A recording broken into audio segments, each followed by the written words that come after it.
Welcome to Inspired Coach Podcast. I'm absolutely delighted to have your listening heart and ears with us for this incredible success story episode ahead. I just love presenting these coaching journeys to all of you of incredible, passionate, soulful, successful, beautiful you life coaching course and academy alumni. And today's success story is no exception. Let me introduce you to our special guest ahead today. It's Bec Sands. Bec is a visibility mentor who works with women to become confidently visible so that they can put their life-changing work out into the world. Bec helps women unlock their creativity and uniqueness to attract more clients and opportunities.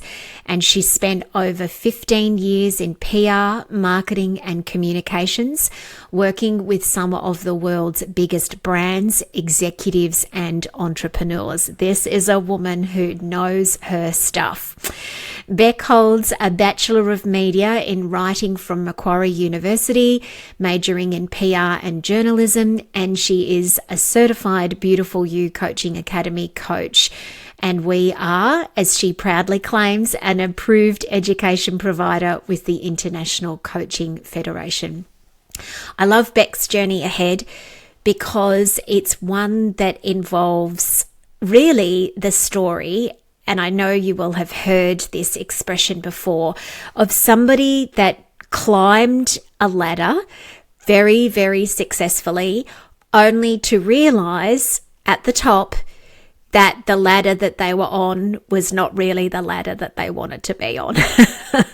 And Bec found herself in this position in a high-flying, extraordinary career in PR, marketing, and the corporate executive entrepreneurial world, where she realized that it was not what she thought that she would get or what she wanted it to be, and that she wanted to work in a more soulful, amazing, extraordinary way. That's when she found coaching. This is a really beautiful story and interview. Bec is now in a thriving, highly successful, extraordinary business as a coach. We're so proud of her and everything that she is achieving. Enjoy Bec and her success story ahead. Bec Sands, welcome to Inspired Coach Podcast. Absolutely delighted to have you on as our guest today. Thank you so much for having me, Julie. It is such a pleasure to be here with you. Bec, we're here to talk about your incredible success story as a coach. And what a story, and what a business, what a woman. So many things for us to dive into. And so you are one of the wonderful people that has come into coaching from the corporate world. And at one point in time in your life, you had an incredibly successful, high-flying, amazing career in the world of corporate PR and marketing. So what on earth would make you want to give that up? Let's start there. I love this question, and I feel like there's so many layers to it. But look, to start with, I think I 5 years into my career, I had a bit of a quarter life crisis, let's just say. I was 5 years into agency, and I was like, I don't want to do this career forever. And I was like, at the age of 28, if I know that now, how am I going to feel in 10 years' time? Wow. And so, yeah, okay. Bec, may I just ask you something there before you continue? Yeah. Did this come as a shock to you? Like, were you one of those young women that's like, I just want to be Samantha Jones, Sex and the City, PR, babe. This is all I want. I'm going to do this forever. Did it come as a shock, or did you have a feeling it was coming? I sort of had a feeling it was coming, but I was also just kind of making quantum leaps in my life. So I'd come from a background like single mum, 3 kids, went to uni, and like everyone was from a private school, and I was the only one that had sort of had to hustle and grind to get my way there. And then when I went into my PR field, I feel like everyone was like like, I know this is a generalization, but it felt like everyone was like from a little bit of a privileged background as well. And I was just the one hustling the hardest. Okay. And I was like, and I felt like, okay, well, you know, I'm going to definitely reach a ceiling here at a pretty, like, you know, very, very quite soon. And I was like, I really want to do something more with my life. I also just felt like I was always the nice girl in a way, like when I was in that agency environment, everyone was super competitive. I felt like I got a little bit trampled on, in that way. So even though I was like super ambitious, I was also just very like, you know, the nice guy. I was always like very, you know, worried about what other people thought. I guess it was a bit of a people pleasing mentality as well, you know? Yeah. So it wasn't a full fit for you. No, it wasn't a full fit for me at all. It just didn't have that alignment. I felt like there must be more. And I think, and so that was sort of 5 years in. And then I started doing, I think I've mentioned to you before, but I was doing like a lifestyle blog called Daily Inspiration Board for a couple of years. I remember. Yes, I do remember that. So you were sort of like moonlight writing. Yeah. I was. And I was like, because I didn't feel aligned with my career, I was kind of like, well, I still need to work and earn money. So what I'm going to do now is I'm just going to start to follow the breadcrumbs of what I'm really passionate about. And that kind of started my whole entire journey of coaching and business, because I wasn't like, okay, I want to be in business for myself. That wasn't the end goal. It was more like, I just want to fulfill my potential. I just want to feel aligned with the work that I'm doing. I want to be able to support others in a bigger way than what I was doing with PR. Yeah. That makes sense? It does make sense. And I love that you use that expression that you started to follow the breadcrumbs. You know, you're saying, Bec, you started to pay a deeper level of attention to yourself. Like you started to really develop self-awareness about who you were, what you were passionate about, and what you wanted to do, you know, in exploring things for yourself further. So what shifted along that path of following those breadcrumbs? There must have been a moment where some bread started to bake and there was no longer crumbs. There absolutely was. There absolutely was. So as I started going on my journey, my career started to kind of go like to newer heights. So it wasn't like I started following the breadcrumbs and then left my corporate job immediately and like signed up to become a coach immediately. It was like follow the breadcrumbs. I went to an event because I was like hanging out with bloggers. This was back in like, you know, this is like 2015. Yep. The height of the blogging era. Yeah. Those like were the days. Pro blogger was like there. Yeah. And so I went to like a pro blogger conference, started hanging out with bloggers, went to an event in Sydney, and Catherine Mackenzie Smith was there and Naomi Arnold. Back in like this was, it must have been 2015 or even 2014. And I'd also started doing B School, so Marie Forleo's B School. And I was like, okay, if I want to change jobs, if I want to like think about having a business or doing something different with my life, then I need to have something to sell. I need to have a service offering, and I need to and I didn't want to do that with a blog because I was like, that'll just be advertising. And so I was like, what is this? I met some life coaches and I was like, what is this? I have no idea what this is, but this sounds great. And then, so they were doing the course, and then I started looking at it and I was like, oh my God, this is absolutely like me. This is perfect for me. And I was kind of like, even if I don't want to have, you know, a business with that, or even if I don't want to become a coach, because when I first started, I wasn't sure if I did or not. And I was like, but I can at least then coach myself. Yeah, okay, amazing. Thank you so much. Oh, gosh, I love doing these interviews so much because even though you and I have known one another for a very long time now, and I had the privilege and joy of training you, I did not know that that's how you first came across us. And so that's a delight. For those of you listening who do not know, Catherine and Naomi were two of our very earliest coaches that trained, because Bec's been with us for a really long time now, and Naomi and Catherine were even just that little bit before her. So how gorgeous that, you know, they were your introduction, you know, into this world. So, Bec, something also must have shifted for you at some point in time after you decided, okay, I'll do this pretty looking little course and I'll learn to coach myself and it'll be a great personal development journey, and I don't know where it's going. We'll see.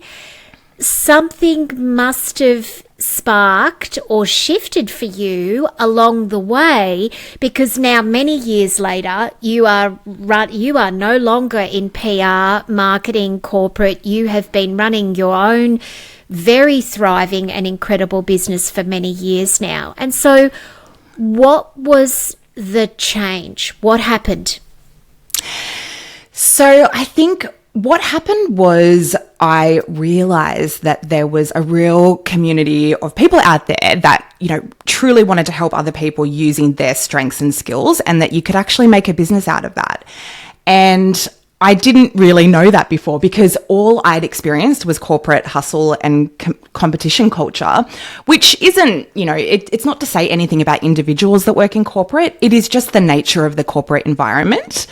And I just was like, I don't want to be. It just, the more I went into that coaching world and the more I explored that and developed skills in that area, the more I felt that misalignment with where I was in corporate. And I started like coaching everyone I could. When I was back in corporate, I started coaching everyone I could that I knew. I was like, you know, do you want coaching? Do you want coaching? Like pro bono. Because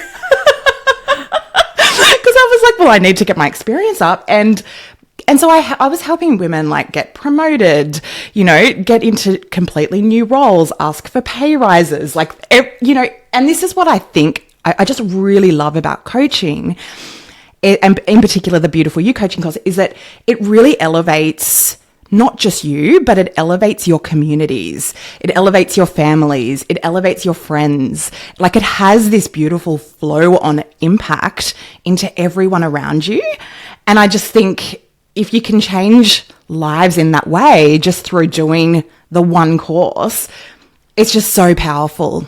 Oh, thank you, Bec. That's so beautiful. I've heard people mention lots of beautiful things about the course and their experience. I don't think I've ever heard anybody quite explain it like that. And so that's really, really amazing. Thank you so much. Yeah. And, you know, I'm interested to explore a little bit further with you now. You've talked about, you know, starting out doing lots of pro bono work. And, you know, I was only having a conversation with a new and emerging coach this morning, saying to her, I couldn't even fathom how many pro bono clients I've worked with over my lifetime. Most of them would have been in the first few years. And it's one of the very, very best things that I ever did for myself. But obviously something has again shifted. Like, I feel like we're talking about this journey for you that's layers upon layers upon layers, whereby eventually you did shift into a stage where you started charging and were genuinely able to step away from that corporate career that you had. And I know that's not a linear thing, you know, in any way. So tell us a little bit about that time. Yeah. Well, what I found was I really had to shift my mindset around money and the way that I could receive money. There was a huge journey there. You know, case in point, so my very first paying client, which I landed when I was just still in corporate. So I had some paying clients on the side of my corporate job before I left. But, you know, she reached out to me. She's like, I just can't find a space. I've been trying to book in, but I just can't find any time in your diary. And like, I'd literally not even updated my, like, I think I was using Calendly or Acuity or something at the time. And I was like, oh my God, that's the biggest block. Like, I didn't even go in and open my calendar so that I could accept paying clients. Thank you for being honest and sharing that, because, man, don't we stuff things up for ourselves in varying different ways a lot? So well done for finding that out, and well done to that client for saying, hey. She persisted. Yeah. But I'm so glad. And these are the ways that we block ourselves. Like, you know, I just was like, oh, you know, the clients will come to me. This was kind of my mentality when I started out. Even though I worked in PR, I was still just like, clients will come to me. Like, I don't want to go and annoy people. It was like this, you know, this kind of dual thing. Like, you always say, like, you teach what you most need to learn. And 100%, like, as a visibility coach, like, I really struggled myself with visibility, particularly starting out when I was in corporates, like doing speaking, that kind of thing. I really, really was challenged by that, starting out, and still am at every new level. Like, it never goes away. You just get better. Absolutely. Absolutely. So, Bec, you finally found the glitch in the calendar, and and were able to begin to have some paying clients come through.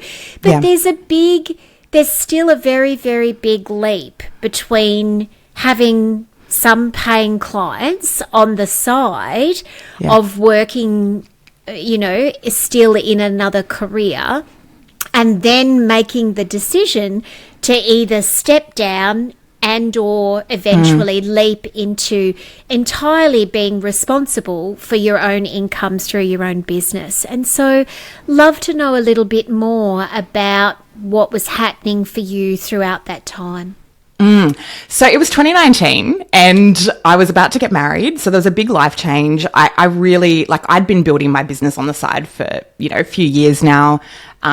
I felt like, you know, we actually had, there's often like an external motivator or something that just gives you that little push. Like, the universe goes, come on, you just need that nudge. So our team was being restructured in corporate. I wasn't impacted, but like my team was. And I was like, I don't want to go again and like have to do everything myself again. No.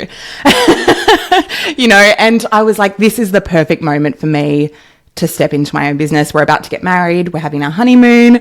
Like, I can just, you know, start slow, and then sort of when we come back from the honeymoon, then I can ramp it up. And I was like, I'll just give myself 12 months, see how I go, see if I can make it work. And actually it was the best thing I ever did, was leaving corporate and going full time in my own business, because when you're split between too many things, you just find yourself in burnout territory. And I think I did find myself there when I was trying to build my business on the side of my corporate job. And you just don't have that like hustle, because you're like, I'm still getting a paycheck. So, you know, I don't need to like go and find clients and do all that marketing, you know? So yeah, I think once I stepped into my own business, I was like, okay, so now we need to make money. Right, so the safety net was gone. Yeah. And you know what? This is also one of the reasons why I absolutely love talking to coaches, varied and different coaches, about how they have built their business and the journeys that they've been on, because everyone is so incredibly different. Because for every person such as yourself, Bec, that is able to function and thrive without that safety net and shift into that gear, that means, okay, we've got to make this happen. For others, it completely shoots out their nervous system and they can't hold it. And so the actual straddling of two worlds is in fact what's best for them.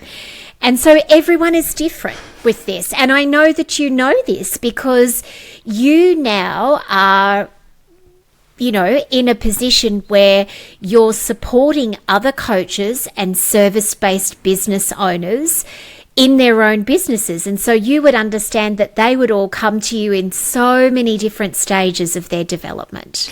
100%. And look, it was right for me at the time to leave my corporate job, because it was a big job, very draining. You know, it was like really, I needed to give it everything. But I always recommend like have an income stream, like don't just rely on... Yes. Because it will put your nervous system out of balance. And I'm actually not like, I'm not that, like I am a little bit averse to, I'm not saying this very well. So I'm pretty much like, I need some security as well.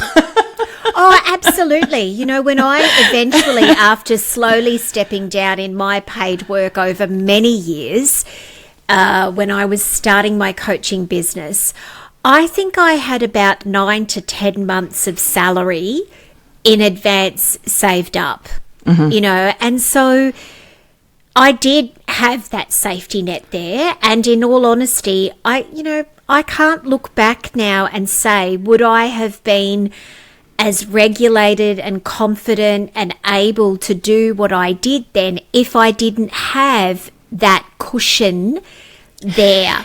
Yeah. Maybe. But also, I think probably not. I don't think I would have slept as well at night. 100%. And so what I did was I focused on low-hanging fruit to start with, because I was like, I didn't have that like 6 to 9 months of income saved. And we just had a wedding, which was very expensive. So I was like, okay, I need to make some money pretty quickly. So I just did consulting. And because I had that corporate career, I had that network already, yes, and I could do some consulting, and I actually still do. I still have several global clients that I do some consulting with, and I outsource a lot of that to other consultants. So I've got a bit of a consultancy set up, as well as a coaching and mentoring business and multiple revenue streams. And that is just, and that's growing. And that's where I think you can have that real security, is in multiple revenue streams, because it's just this, you know, feeling like if I lose one client, it's fine. Or if I need to do a series of marketing before I can land some new clients or secure that revenue, everything is still fine because I've got multiple streams of income coming in, and it feels way more secure to me now than a job ever did. Oh, really? Yes. Tell me a bit more about that, because that's not usual for most people. Really? Okay. No, because for most people, the regularity of receiving that paycheck from their employer every week, 2 weeks, month, however it is, that is actually the thing that makes them feel most financially secure. But I love hearing a different perspective on this, and I don't know where this is going, but I'm so excited to hear about it, because it's already making me wonder, is this something that we've just become conditioned to? That we think that this is the only way that we can actually experience some level of financial security, but in fact, there are other ways. There are so many other ways. I'm actually pretty passionate about this topic, because I feel like for me, I always felt like I had a bit of a knife over my head in corporate, no matter what stage. It was like, you could be, you know, you're a number on a spreadsheet, really, and everyone was competing with each other. And because it was like, well, we don't want our jobs to be the first on the chopping block if they do, you know, make people redundant. And throughout my career, like I started my career in the GFC. It already felt, you know, like very uncertain. And throughout my entire career, like I've been in PR and comms, and, you know, I feel like I did my degree in 2007. So since then, and like I have gone through so many different stages, and it has never felt super secure. Like you've had that, yes, it's been good to have a income, but it's also not been enough to, you know, to even buy a house in Australia anymore. Like it's not as secure. It's not like, okay, you go to uni, get a job, and then you've got security forever. It's not like that now. And there are so many different other ways to make money. And I am so all for having, you know, multiple revenue streams and setting up your career like that, particularly if you've got the experience.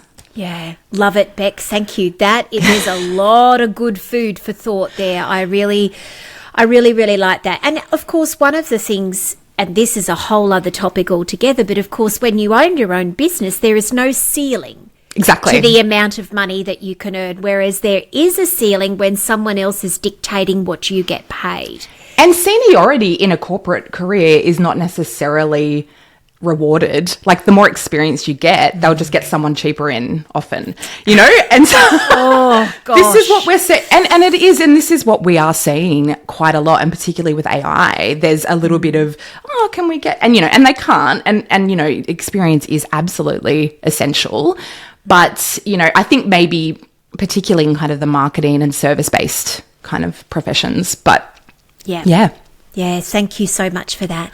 And so, Bec, where you are now is with this incredibly wonderful, thriving business as a visibility coach and mentor. Tell us a little about that sweet spot for you. Like, it makes complete sense to me that given your background and, what that you would be, a visibility mentor for people, PR, marketing, helping people grow and expand. But why was that in particular the place that you landed where you now feel most happy and doing your best work? I think because I really struggled in this space. So I really struggled with visibility when I was in corporate. I just wanted to do my job. And then when I was in business, I also just wanted to coach clients. Yep. Straight up. I love you, Bec. Like, you just like... So I had to work on this for myself, and obviously you've done that and are now helping. Yeah, see, I love that you explained that way. See, because here was me thinking with your PR background, which is all about helping people get public, right? That it just made sense that was the direct line. But actually, no, you're saying really the heart of it was that you actually had a deep need that you needed to work on here for yourself first. 100%. And that's what I find, the people that come to me, they have the same thing. They're like, I don't want to, or they had big corporate profiles and really struggle to then do, have their own business because they don't have the corporate backing, and it's a different thing, so there's, it's just that, hesitancy, not everyone is just like, yep, I'm just going to go and speak on stages and I'm going to go and do. Yeah, absolutely. It's not linear in any way. No. So, Bec, for any coach, any person thinking about becoming a coach, or even any online service-based business owner that's listening to this right now, if they know in their own being, yes, visibility is a bit of a thing for me, which, by the way, everyone, does not necessarily have to be highly vulnerable visibility, as in you're standing on a stage completely floodlit in front of 1,000 people. Visibility can also be about things like showing your face on social media or stories, using your voice. What would be something that you would suggest to them is a great place for them to start exploring the expansion of their visibility, which you and I both know to be absolutely vital to the success of someone's business? Yes. I would go small to start with. So whatever you're like, just edge out of your comfort zone. One of the things that I did to really get myself comfortable speaking to camera as well was I did a weekly Instagram live stream, or like Facebook and Instagram. And I just committed to it every Friday at 12 o'clock. And I was like, you have to show up because this is your commitment. So it was in the diary, and I was like, I've got to come up with a topic every week, and I've just got to go and speak for 20 minutes or 30 minutes on whatever that topic is. And if people join, great. Like, obviously promote it. But sometimes you don't want people to join when you're starting out. You're like...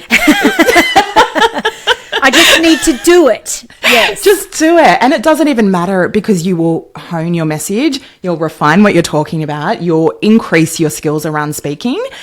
You'll be able to speak off the cuff because you're not like reading out notes. It was just, there was so many different ways that helped improve my speaking.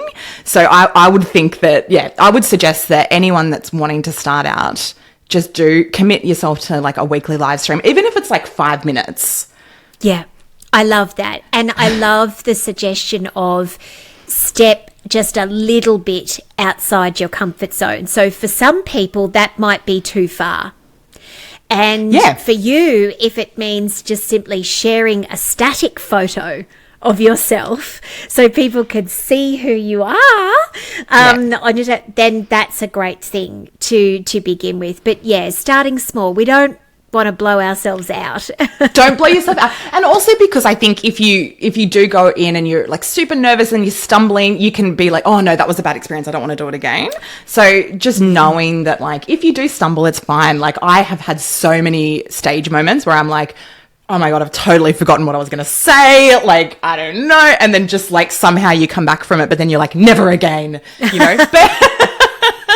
But then it's like, no, just get up and do it again. Like, everyone's forgotten. And know that, like, everyone wants to see you succeed. Everyone wants to see you succeed. And also the people that you think are judging your content probably A, don't care, or B, like, are actually secretly jelly. They're really like, oh, I really love what she's doing. Like, you know, that's pretty amazing. Even if they don't comment or like it. Like, I've had so many people over the years following me on LinkedIn from corporate, and then they never engage, never. But then I'll see them in person, or they'll buy something. They'll come to a training or whatever. And they're like, oh, I love your content so much. And I'm like, well, why don't you ever comment? Why don't you ever like it? And you know what? I have known people to ask that question before too. And someone once said to me, because I actually am still working in my career and I don't want it to be known that I'm thinking about getting out and that, but I love it, and, you know, all of that sort of stuff. There's lots and lots of different reasons why people don't.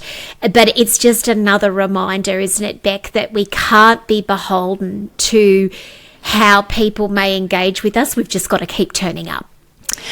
Yes, you just have to keep turning up. One little thing at a time, just the next step. Absolutely. Bec, I'd love to finish up by asking you today, what is the thing that you are just most grateful and loving in your business right now? Oh, so much. I really feel like I'm at a place now where I'm like, I've just settled in, and I'm just like, I love this. I would not give this away for the world. But honestly, it's taken a while. Like, it's been a journey, but all good things. So all things that I needed to experience, I needed to up level, I needed to face within myself. And it's really like the person that you become along that journey. And when you face each hurdle, and you overcome it, then you just get this, I don't know, this incredible self-belief, I think, that no matter what happens, you can do anything. And it doesn't mean like if you need to go back to a job for a bit, or, you know, it like the journey's never kind of linear. But for me, I think just having, you know, I've just got like the diverse revenue streams. I've got so many ideas, like I've got so many things that are in the pipeline. I've got a book that I'll be releasing soon. That's exciting. Yeah. Wow. Congratulations. Thank you. Which has taken me years to write. It's called Confidently Visible. But it's a guide to moving through fear, and putting life-changing work into the world, which, you know, this whole journey has been for me, and Beautiful You has been just such a huge part of that. So thank you, Julie. Oh, thank you, Bec. We are so proud of you, and absolutely just enamoured to have you as a part of our community. Thank you for being that young 28-year-old many years ago now who recognised within herself, there's a values misalignment in this career for me. I want something richer, better, deeper for myself. Well done to you for following your heart, following those breadcrumbs. And now you're just the most magnificent sourdough focaccia bread with all the toppings. It does pay off. The journey pays off. Like, when you just follow those breadcrumbs like I did, and you don't need to say, like, I didn't know where I was going to end up. I had no idea, absolutely none. But I was like, let's just follow, you know, one step at a time, and life will happen along the way as well. Like, you know, there's a journey there, but it's just taking one step at a time. Absolutely. Bec, thank you so much for your inspiration today. It's been beautiful to have you on. Pleasure. Thank you so much for having me.